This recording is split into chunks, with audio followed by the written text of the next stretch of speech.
quickly get a handle on money matters. You don't have to be an accountant to understand where it's coming from and going.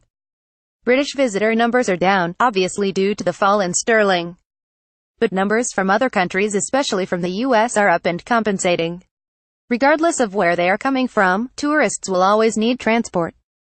So whether it's planes, trains, automobiles, self-drive, bicycles or buses, transport operators have a key role to play.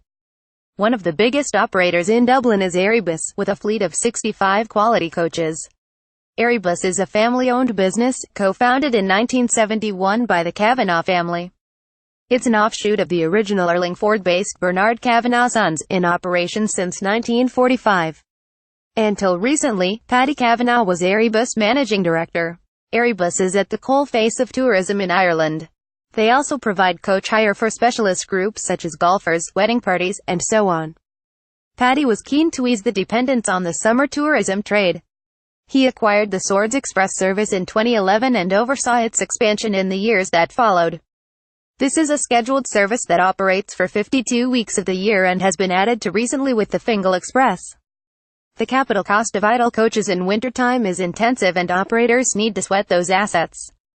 Total dependence on tourism can be a risk due to currency fluctuations, etc.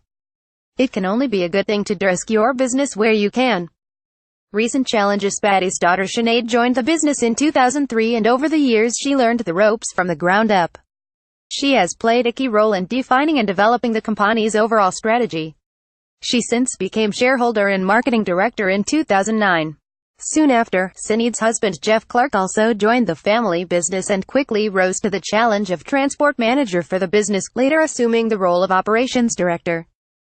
Planning for succession is a priority for all family businesses.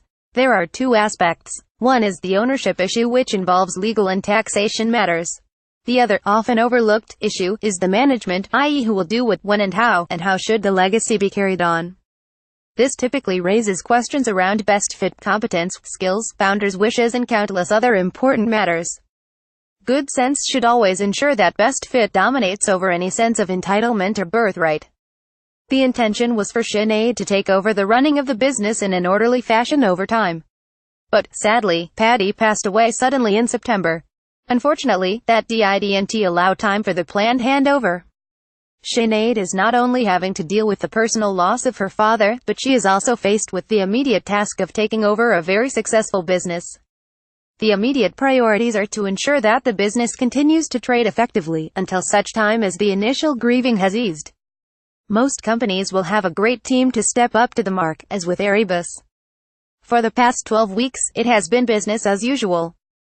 As the business continues to operate under the guidance of Sinead and Jeff, there are some major things to be done.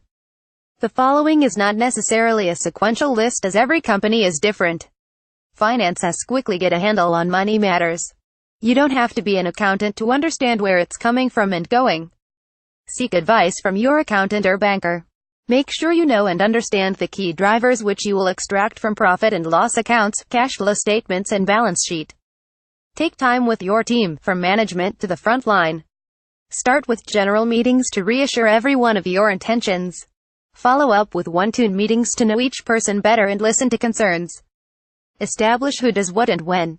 Don't rush to make changes, it's probably with the status quo for the time being. Some 80% of your sales will most likely come from approximately 20% of your customers. Make contact with the most important ones, whether that is by size or level of influence, to reassure them and listen to their concerns. Move quickly to illustrate that you are in control. Be seen to make your mark by taking corrective actions on any problem areas. As with customers, use the 8020 rule to better understand your most and least profitable products and services. Take time to understand why they are so and what tactics had been employed in the past. There may be good reasons for the mix as it is, so don't make snap decisions. After 100 days, all of this will take time, especially as you go through your own personal journey. Consider bringing in an external mentor, even initially, to guide you through a facilitated and structured planning process with you and the top team. This will give you an opportunity to take time out in an objective way to craft a strategy and an action plan for the short and medium term. Working with family companies of all sizes, I know that succession is challenging, whether it is carry planned or imposed through life events. This particular situation is exceptional due to the suddenness of it. The steps might well be different in other situations. Nevertheless, new leaders inevitably bring change and new ideas. With empathy, planning and good communications, everyone in time will accept that. Alan O'Neill is a change consultant and non-executive director. For 25-plus years he has been supporting global and iconic brands through change. AlanO'Neill.com. Business advice questions for Alan can be sent to sundaybusiness@independent.ie in association with RGON, specialists in employee engagement surveys. www.rgon.ie